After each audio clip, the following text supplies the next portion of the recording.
Bypass গেছিলেন? Bypass থেকে লিয়ে আসলেন? তাই ভাবি কিছু করবে না? কে সকালবেলা কামত জাননি এলা খুরি ঘুরিলে আসিছেন কাম নাই?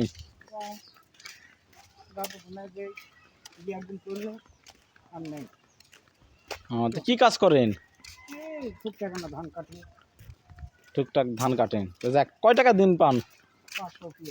500 টাকা। ও দেখ, এটা দিয়ে সংসার চলে? আল্লাহ চালায়। যাক আলহামদুলিল্লাহ, আল্লাহ চালালেই ভালো। নামাজ কালাম পড়া লাগবে তো।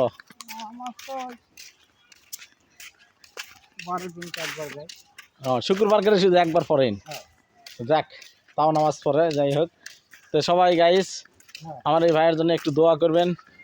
সে অনেক গরিব একজন মানুষ, দিন আনে দিন খায়। 500 টাকা দিন, কোনো দিন কাজ হয় বা কোনো দিন হয় না। সবাই এই ভাইটির জন্য একটু দোয়া করবেন বেশি বেশি।